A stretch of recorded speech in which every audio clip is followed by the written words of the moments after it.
Assalamualaikum warahmatullahi wabarakatuh. Waalaikumsalam warahmatullahi wabarakatuh. Alhamdulillah, mengucapkan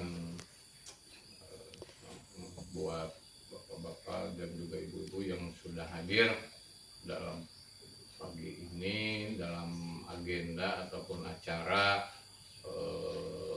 sosialisasi ACMS atau Agrokultur Monitoring System, yang dalam kesempatan ini kan salah satu programnya yaitu GoDigi atau digitalisasi, yang akan mengambil tema teknologi pemetaan dan GIS modern, kunci transformasi digital perusahaan. Apa itu pemetaan?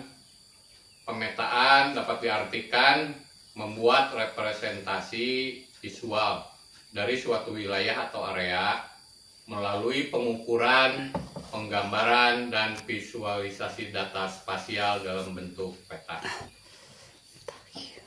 Dalam hal ini ada satu sistem yang dikembangkan ataupun dipakai di perusahaan kita, yaitu memakai GIS atau Geographic Information System. Dapat diartikan GIS ini adalah sistem berbasis komputer yang mengumpulkan, menyimpan, mengelola, menganalisis, memanipulasi, dan mempresentasikan data geografis dalam yang tercakup melalui spasial, atribut non-spasial. GIS bukan hanya membuat peta, tapi menggunakan peta sebagai alat untuk analisis dan pengambilan keputusan. Tren teknologi dalam pemetaan dan GIS. Yang pertama, Geo-AI dan GIS prediktif. Prediksi AI menggunakan data historis.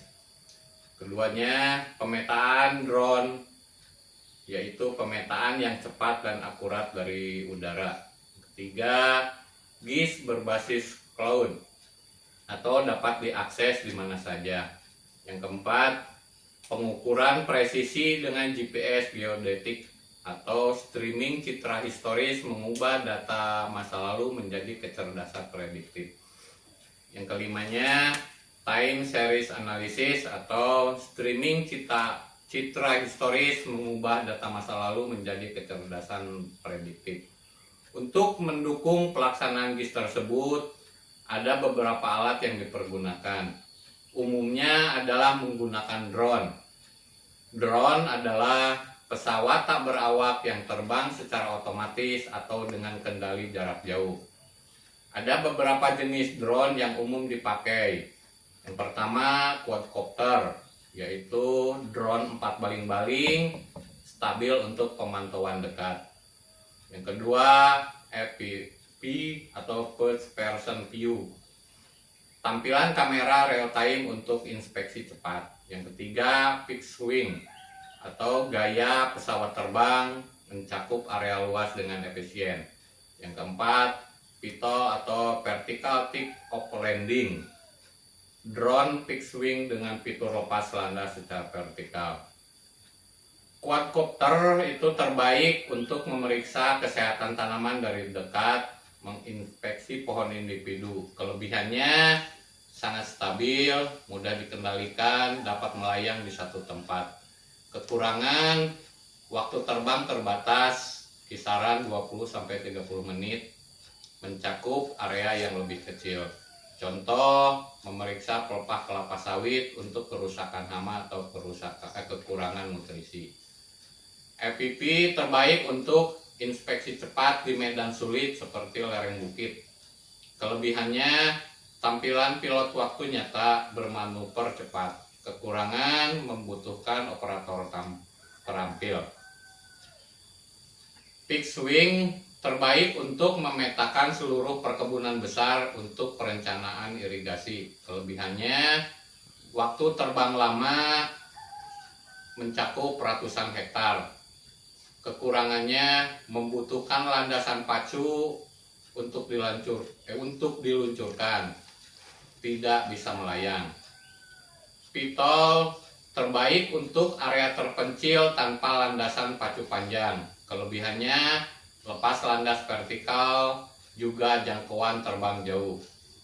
Kekurangannya harganya lebih mahal, biaya operasional juga lebih kompleks. Geo AI mempresentasikan integrasi artificial intelligence, machine learning, dan deep learning dengan geospatial data, termasuk map, satelit imagery, drone, IoT sensor, dan GIS system untuk memahami, memprediksi, dan mengotomatisasi pengolahan spasial. Contohnya deforestasi hutan tree counting, pengenalan objek aset. Mengapa harus Geo AI? Yang pertama, pertumbuhan data yang eksplosif. Volume big geodata memerlukan kemampuan pemrosesan yang lebih cerdas di luar metode tradisional. Yang kedua, tuntutan keputusan cepat. Perubahan iklim, bencana, dan precision farming memerlukan analisis spasial yang cepat dan akurat. Yang ketiga, tantangan kritis. Banjir, deforestasi, penambangan ilegal yang memerlukan analisa spasial cerdas. Manfaat langsung untuk perusahaan. Yang pertama, efisiensi operasional. Mengurangi waktu survei dari minggu menjadi hari, menghemat 50-70% jam kerja di lapangan.